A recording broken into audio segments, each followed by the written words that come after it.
অসাধারণ লাগছে। এই মায়ের মুখটা কিন্তু সত্যি বলছি মন ছুঁয়ে গেল, অনবদ্য। গত বছরের প্রতিমাটা খুব সুন্দর হয়েছিল। মানে আমি করছি বলে বলছি না, আমার যতদূর ধারণা আমার এই রাজডাঙ্গার প্রতিমাটা এবছর কলকাতা সবচেয়ে বড় প্রতিমা। কারণ টোটাল প্রতিমার আমি যেভাবে ব্রেক করেছি তাতে গিয়ে উচ্চতা দাঁড়িয়েছে 30 ফুট। মানে এটা অ্যাকচুয়ালি যেটা বোঝাতে চাইছে সেটা হচ্ছে আমরা মানুষরা বিবর্তনের সাথে সাথে যে মেকানিজম অ্যাকচুয়ালি হয়ে যাচ্ছে সেই পুরো ব্যাপারটাকেই মানুষের মুখ দিয়ে, হ্যাঁ এরকম বিভিন্ন ধরনের আরও পার্টস আছে মানুষের হাত পা, সেগুলো দিয়ে কিন্তু বোঝাতে চাইছে। এবং এইগুলো কিন্তু অ্যাকচুয়ালি যে আমাদের আকাশে যে মেঘ হয়, ভাসমান মেঘ, সেই ভাসমান মেঘ এটা কিন্তু করা হচ্ছে। এগুলো উপর দিকে আরও উঠবে এবং এই সম্পূর্ণ মেঘ কিন্তু চলবে, মানে চলমান অবস্থা থাকবে। মানে আকাশে যেমন মেঘ ভাসে এক জায়গা থেকে আরেক জায়গায় যায়, ঠিক সেই রকমই কিন্তু এইখানেও সেটাই হতে চলেছে।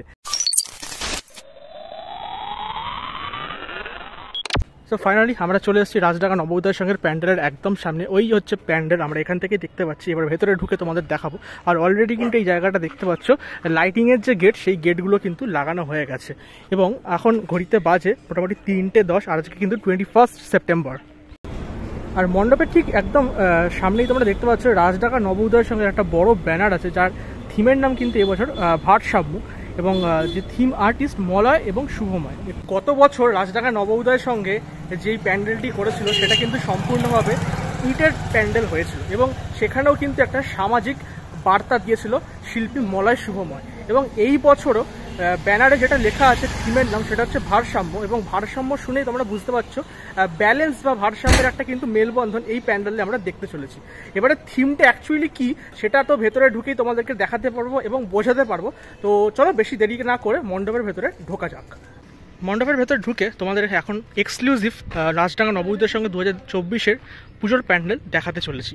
ঢুকেই যেটা আমি এই মুহূর্তে একদম ফ্রন্টে দেখতে পাচ্ছি, এখানে কিন্তু বেশ কিছু টিনের পাত দিয়ে এই পুরো একটা গাছের একটা শেপ কিন্তু করা হয়েছে। তোমরা যদি খুব ভালো করে এই জায়গাটা লক্ষ্য করো, হয়তো দূর থেকে বোঝা যাচ্ছে না, বাট কাছ থেকে যদি দেখাই তোমাদেরকে তাহলে তোমরা বুঝতে পারবে এই জায়গাটা কিন্তু পুরো টিন, যে লোহার যে টিন হয় সেই টিনকে কিন্তু দুমড়ে মুছড়ে, হ্যাঁ সেই যে জং ধরার যে ব্যাপারটা, সেই রকম একটা জায়গায় নিয়ে এসে এই পুরো জায়গাটা কিন্তু করা হয়েছে। তোমরা যদি একটু ভালো করে দেখো, একটা গাছের কিন্তু শেপ দেওয়া হয়েছে। এবং গত বছর এই জায়গাটায় একটা ইটের সেই বড় মুখ হয়েছিল, আমার যদি খুব ভুল না করি, তো সেখানেই এই বছর এরকম একটা বড় গাছ টাইপের কিন্তু করা হয়েছে।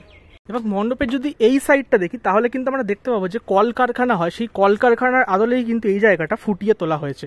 অ্যাকচুয়ালি আমি এখনো পর্যন্ত মণ্ডপে ঢুকে যেটুকু বুঝতে পারলাম, ভারসাম্য বলতে কিন্তু আমাদের যে যন্ত্রাংশের সাথে বা যে আমরা যে আধুনিক হচ্ছে যত, তার সাথে যে একটা প্রকৃতির মেলবন্ধন, সেটাকেই কোথাও না কোথাও ভারসাম্য করতে চাইছে রাজডাঙ্গা নবোদয় সংঘ। সেই জিনিসটাকে নিয়ে এই বছরের থিমটা আই থিঙ্ক ফুটে উঠতে চলেছে, কেননা ওখানে কিন্তু দাদা রং করছে, মানে রং করার কাজ কিন্তু অলরেডি চলছে দেখতে পাচ্ছ। আর পুরো জায়গাটা কিন্তু ফ্রন্ট সাইডটা আপাতত এইরকম একটা ভিউ আমি দেখতে পাচ্ছি।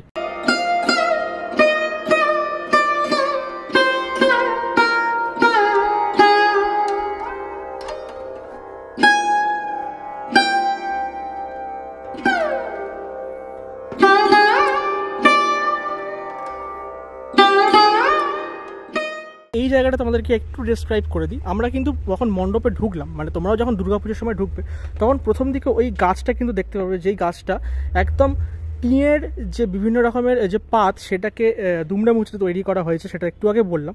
তারপরে কিন্তু এইখানে একটা স্ট্রাকচার হচ্ছে, যেই স্ট্রাকচারটা এখনো কমপ্লিট হয়নি, ঠিক আছে? কমপ্লিট হলে আর এটা ভালো করে বোঝা যাবে এই জায়গাটা কি দাঁড়াচ্ছে। তবে এই জায়গাগুলো যদি তোমরা দেখো, টিনের চাল দিয়ে কিন্তু এই জায়গাগুলো কিন্তু করা হচ্ছে। অনেকটা এই কলকারখানার যে পুরো ব্যাপারটা, আই থিঙ্ক সেই ব্যাপারটাকে কিন্তু এই পুরো পোর্শনটা মণ্ডপের এই দুটো সাইডেই যদি দেখো, কলকারখানার ওই ব্যাপারটাকে কিন্তু ফুটিয়ে তোলা হয়েছে। এই দিকটাও ইভেন ওই দিকটা তো সেম।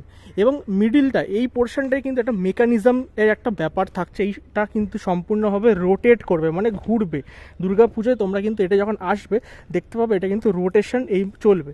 এবং আরও ইন্টারেস্টিং যেটা ব্যাপার, সেই ইন্টারেস্টিং ব্যাপারটা হচ্ছে দুর্গাপুজোয় তোমরা যখন আসবে এই রাজডাঙ্গার পুজোটা দেখতে, তখন প্রথমে থাকবে যন্ত্রাংশের পুরো খেলা মণ্ডপটায়। তারপরে যখন এই পোর্শনটায় তোমরা আসবে তখন কিন্তু একটা নেচারের খেলা থাকবে, মানে পরিবেশের খেলা। এইখানেই কিন্তু থিমটা লুকিয়ে আছে ভারসাম্য, অর্থাৎ আমাদের যে বর্তমান পরিস্থিতি বা বর্তমান যে সময়ে যাচ্ছে সেই সময়টাকে কেন্দ্র করে যে যন্ত্রাংশের সাথে আমাদের যে পরিবেশের মেলবন্ধন সেটাকেই রাজডাঙ্গা নব উদয়ের সঙ্গে শিল্পীরা ফুটিয়ে তুলতে চলেছে। এখানটা যদি তোমরা ভালো করে লক্ষ্য করো, এইখানটা কিন্তু সম্পূর্ণ মাটি দিয়ে কিন্তু করা হয়েছে। এই জায়গাটা পুরোটা মাটির কাজ আছে, এখানে কিন্তু খুব সুন্দর একটা হাতের ডিজাইন করা। তার সাথে এই যে জিনিসগুলো দেখছো এইগুলো কিন্তু অ্যাকচুয়ালি যে আমাদের আকাশে যে মেঘ হয়, ভাসমান মেঘ, সেই ভাসমান মেঘ এটা কিন্তু করা হচ্ছে। এগুলো উপর দিকে আরও উঠবে এবং এই সম্পূর্ণ মেঘ কিন্তু চলবে, মানে চলমান অবস্থা থাকবে। মানে আকাশে যেমন মেঘ ভাসে এক জায়গা থেকে আরেক জায়গায় যায়, ঠিক সেই রকমই কিন্তু এইখানেও সেটাই হতে চলেছে। একটা সম্পর্কের মধ্যেও যেমন ভারসাম্যের দরকার, একটা মানে মানে ধরো নৌকা যদি নদীর মধ্যে যদি বয়ে যায় তারও কিন্তু একটা ভারসাম্য দরকার। সেই যদি ভারসাম্য যদি সঠিক বা সমপরিমাণ না থাকে, সেই নৌকোটাও ডুবি হবে, সম্পর্কটাও ভেঙে যাবে এবং আমাদের প্রকৃতিটাও নষ্ট হয়ে যাবে। সেই ভারসাম্য নিয়েই কাজ। আজকে আমরা কিন্তু মানে মনুষ্যজাতি, ভগবানের বা ঈশ্বরের বা দেবী দুর্গার সৃষ্টি করা সেই মনুষ্যজাতি, আজকে কিন্তু আমরা প্রথম গাছ থেকে আমাদের জীবনযাপনটা শুরু করেছিলাম এবং গাছের উপরেই আমরা থাকতাম।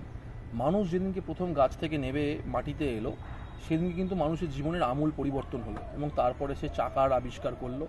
চাকা মানেই জানি আমরা গড়িয়ে যাওয়া বা এগিয়ে যাওয়া, সেই এগিয়ে যাওয়ার সাথে সাথে আগুন জ্বালালো এবং নিজের বিকাশ করতে থাকলো।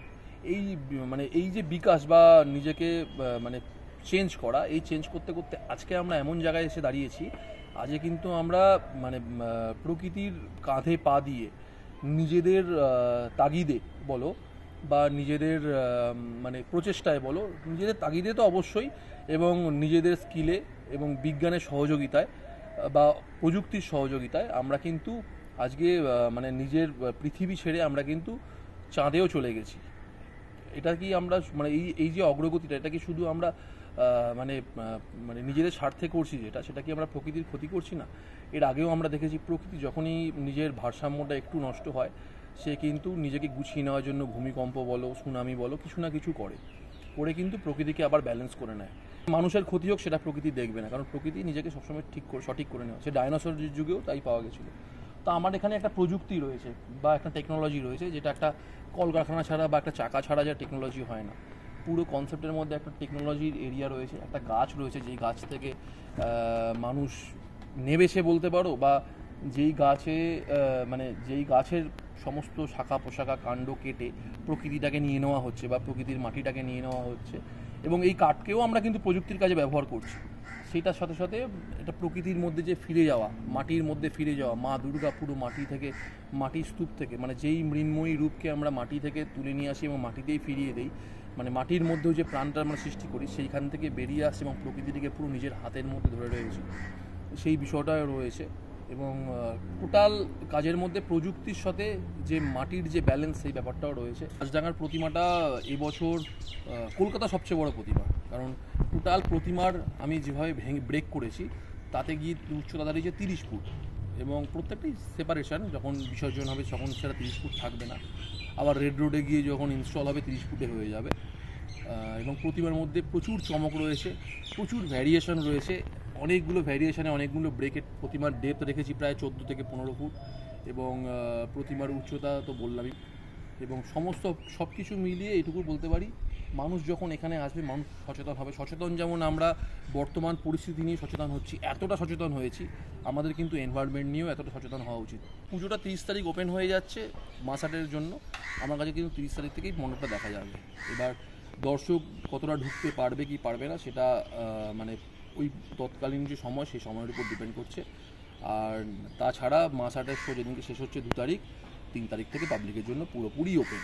আমি হল অফ করে বলতে পারি, এতগুলো যে প্যান্ডেল তোমাদের কভার করে দেখিয়েছি এবং এতগুলো দুর্গা প্রতিমা দেখেছি, কিছু তোমাদের দেখিয়েছে, কিছু পার্সোনালি দেখেছি, এটা প্রথম 3-এর মধ্যে আমার কাছে, আমার পার্সোনাল যেটুকু আমার বুদ্ধি সেটাকে দিয়েই বলছি, 3-এর মধ্যে আমার প্রথম 3-এর মধ্যে এই রাজডাঙ্গা নব উদয়ের সঙ্গে প্রতিমা কিন্তু ডেফিনেটলি আসবে।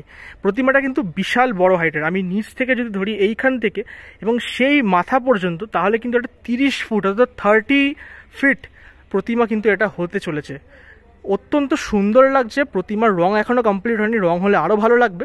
প্রতিমার মুখটা কিন্তু আমার জাস্ট অসাধারণ লাগছে, এই মায়ের মুখটা কিন্তু সত্যি বলছি মন ছুঁয়ে গেল, অনবদ্য। গত বছরের প্রতিমাটাও খুব সুন্দর হয়েছিল এবং এখানে দেখতেই পাচ্ছ পুরো সন্তানরা যারা যেমন থাকে প্রত্যেকেই কিন্তু আছেন এবং প্রত্যেকের মুখমণ্ডল যেটা বিশেষ করে আমার ব্যাপক লাগছে দেখতে। ফার্স্ট অফ অল এই পরিবার সচেতন নিয়ে এবার প্যান্ডেল আমরা অনেকগুলোই দেখলাম, এটাও তার মধ্যে একটা। গত বছরের সাথে এটাকে কম্পেয়ার করছি না, বাট আমি আমার তরফ থেকে বলতে পারি আমার এখনো পর্যন্ত দেখা সব থেকে সুন্দর দুর্গা প্রতিমার মুখ আমি এক্স্যাক্টলি অসাধারণ সুন্দর হয়েছে। এবার আসছি মণ্ডপে।